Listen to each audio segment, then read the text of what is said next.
mroho wa madaraka. Na nitasoma swali la mwisho ambalo limeandikwa na mdau katika awamu ya kwanza ya wachangiaji kupitia mtandao wa Jamii Forum. Anasema, maswali yangu ni haya: ukizingatia ukomavu wa Mheshimiwa Hamad Rashid katika siasa, je, ni sahihi kwa yeye kuanzisha chama kingine endapo atafukuzwa chama cha wananchi CUF? Anaongeleaje muafaka wa Chama cha Mapinduzi na CUF kwa sasa, na umemaliza kiini cha tatizo huko Zanzibar? Na swali la tatu, ameuliza maswali matatu, ni vipengele A, B na C. Anasema muungano una maslahi kwa Wazanzibari wa kawaida tofauti na viongozi. Haya ni maswali ambayo yameulizwa kupitia mtandao wa Jamii Forum. Pengine nikupe nafasi Mheshimiwa Hamad Rashid uweze kupata nafasi ya kuzungumza na wananchi ambao wengi wana kiu kubwa ya kuweza kusikia wewe hasa kuhusiana na mgogoro huu ambao sasa unafukuta ndani ya chama cha wananchi CUF.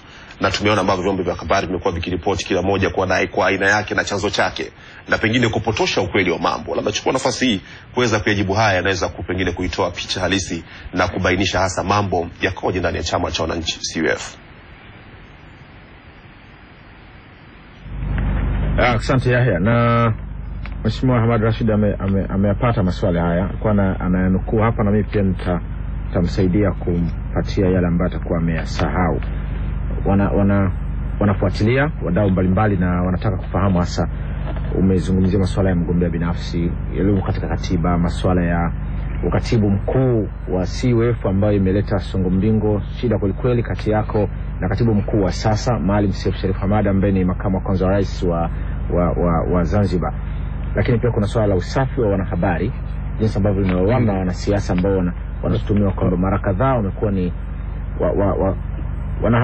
wanasiasa wakihitaji jambo lao lifanyike hivi, basi anakimbilia kwa waandishi, wanawaambia fanya hiki kiwe hivi, kiwe namna hii.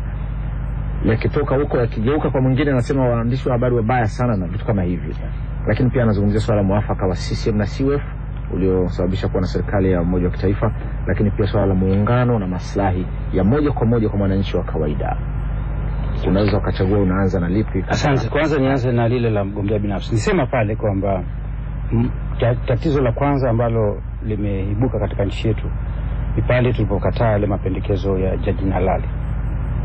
Tunabadilisha mfumo kutoka chama kimoja kuingia vyama vingi. Na moja katika mapendekezo hayo ni kwamba katika katiba ya sasa inampa uhuru raia wa kuchagua na kuchaguliwa. Kwa hiyo katiba yenyewe inampa uhuru kabisa. Lakini halafu kutokea sheria inayosema kwamba huko kuchaguliwa lazima upitie kwenye chama. Kwa hiyo utakuta upande mmoja katiba imekupa uhuru wa kuchagua na kuchaguliwa, lakini halafu kutokea sheria huko inasema kwamba ukitaka kuchaguliwa lazima upitie kwenye chama. Sasa ni tatizo. Katiba, msingi mzima wa katiba inakupa uhuru wa kuchagua na kuchaguliwa. Kwa ndio maana sasa vyama vya siasa vikapata nafasi ya kutumia hiyo nafasi hiyo iliyotolewa na katiba ya sheria nje ya uhuru wa kibinadamu wa kawaida, kwamba sasa kama unataka kugombea lazima upitie chama cha siasa. Hicho chama kikukatalia kugombea, maana tayari ni mgogoro, kwa sababu kunyima ile haki ya msingi ya kiraia. Na kwa hiyo mgombea binafsi, kukosekana kwa nafasi ya mgombea binafsi kumechangia sana migogoro ndani ya vyama vya siasa. Pengine CCM waliogopa kufa wakitoa na wakiruhusu hilo. Kwa hiyo akasema ili kwanza tudiache ili CCM ibaki kuwa hai. Pengine inawezekana hivyo. Lakini nasema hilo ni tatizo moja ambalo lipo, na mimi ndio maana nasema ni advocate kuona kwamba ni muhimu raia apate haki yake kamilifu ya katiba ya kuchagua na kuchaguliwa. Ni kweli sisi wanasiasa kwa kiasi fulani tunachangia kabisa katika matatizo haya ya uandishi wa habari. Kuna wanasiasa wameanisha hata vyombo vya habari. Hata na mimi nilikuwa na gazeti nikiita tathmini. Limekufa.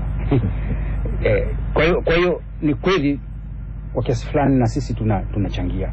Tunachangia kwa vipi? Tunataka habari zetu lazima ziandikwe.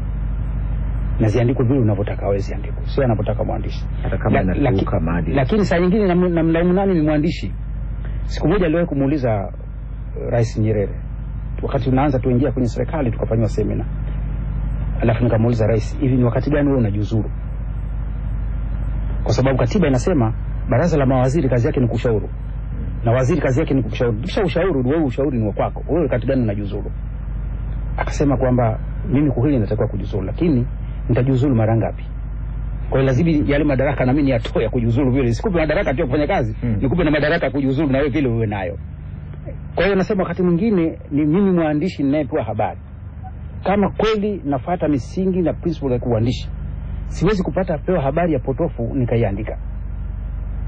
Hilo nalo ni kusema ni it takes two into tango. Ni pande zote mbili lazima uziangalie.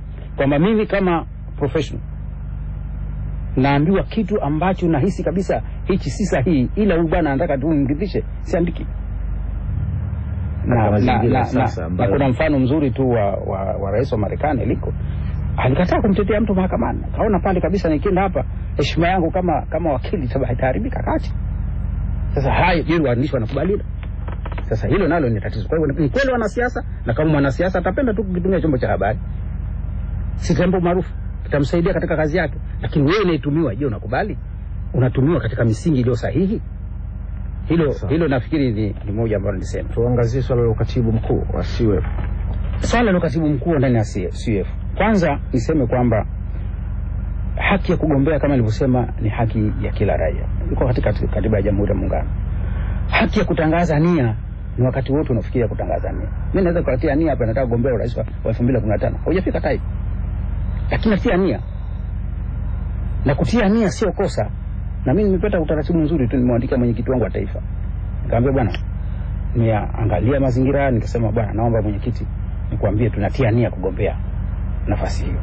Sasa haiwezi kuwa nongwa hilo.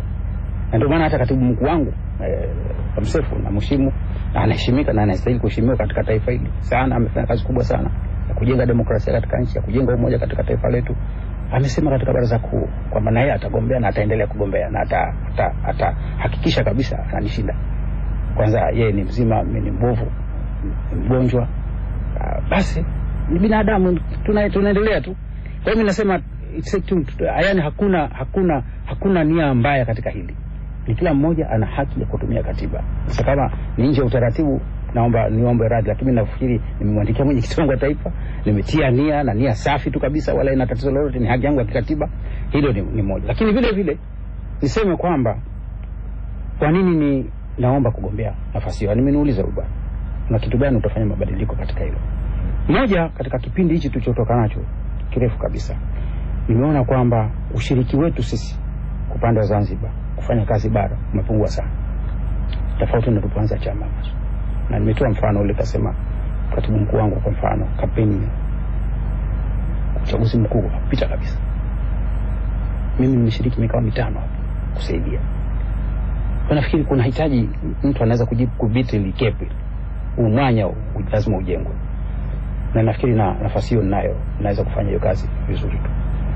Lakini vile vile ni utashi tu anakupiga kura, akiamua kupiga kura akanipa fine au kunipa fine, lakini ni haki yangu kwanza ya katiba. Lakini nasema ile gap ya kujenga between the two parties, the two states is ni very important katika chama chetu. Tulijenga hiyo 95 vizuri, tukajenga 2000 vizuri, tukajenga 2005 vizuri, lakini hapa katikati kidogo hali ilikuwa inarudi chini. Nimepita Matawini huko, hali kwa mbaya sana. Nashukuru sana tupoanze ile vuguvugu, sasa viongozi wanakwenda.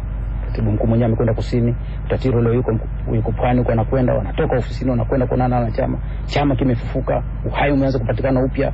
Mimi nashukuru. Hii inaonyesha kwamba kama 10 nikitoa mchango chama kinaweza kikarudi hai. Mimi nafikiri ni jambo jema. Wakati unafikiria kwamba unafaa na unastahili kwa namna hiyo ulivyoeleza, lakini wengine wanadhani kwamba pengine umekuwa mroho madaraka. Kulikoni ulihangaika na vifungu vya katiba ibadilishwe pale bungeni ili kupatikana nafasi ya kambi nyingine ya upinzani ndani ya bunge la Jamhuri ya Muungano? Kwanza nizungumzie huyu madaraka. Watu wajue historia yangu kidogo. Wakati naingia kwenye serikali 1982, baada ya kuwa kwenye naibu katibu mkuu wa jumuiya ya vyama vya ushirika, nilifanya kazi pale Home Affairs kama naibu waziri wa mambo ya ndani.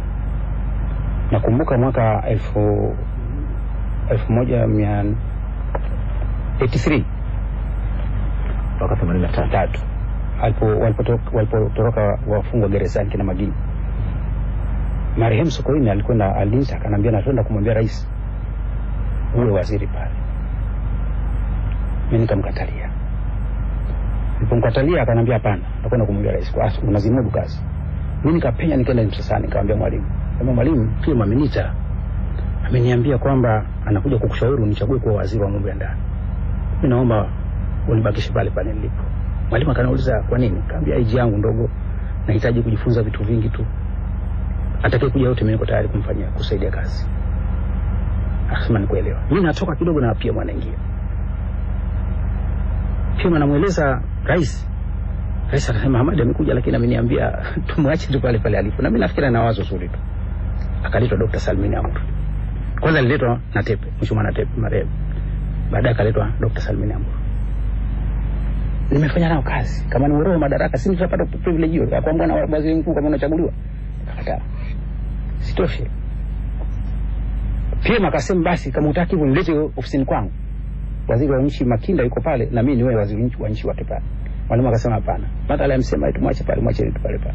Sasa kama ni uroho madaraka, hizo ni nafasi kubwa sana. Lakini acha hilo, tumefukuzwa sisi 88. Tumefukuzwa 88, tumefukuzwa kutoka Chama cha Mapinduzi. Mimi na Maalim Seif pamoja na wenzetu 7 pale Dodoma tarehe 13 Mei 88. Nilikuwa na privilege ya kwenda kwa mwalimu kosa alipomweka kakaangu alimwambia mwalimu unajua Hamadi ni ndugu yangu. Mwalimu akasema mimi Hamadi nimemlea. Ningekwenda kwa mwalimu nikamwambia ningeachwa mimi katika grupu la kufukuzwa na kuhakikisha kabisa. Na nilimwambia Maalim Seif, akaniuliza unakwenda? Ngambia sende. Tufukuzwe tu pamoja. Natoka pale narudi ofisini Jumamosi, namwambia waziri wangu Waziri Msuya kwamba tumefukuzwa chama. Yeye hakuwahi kuja Dodoma. Akaniambia Hamadi hapa. Wewe tena hapa. Takwenda kumwambia rais. Wakati wa rais Mzee Ali Hassan Mwinyi. Mzee Ali Hassan Mwinyi sasa basi akaandika barua mwambie Hamadi achague kazi anayotaka tumpe. Waziri Msuya akaniita. Akaniambia bwana rais amesema tutafute kazi. Nikamwambia hapana. Kwa nini? Nikasema hapana tu. Na commitment. Akatuma na Dr. Salmu Salim anishawishi. Amuulize yupo. Kwa hiyo wote nawasema.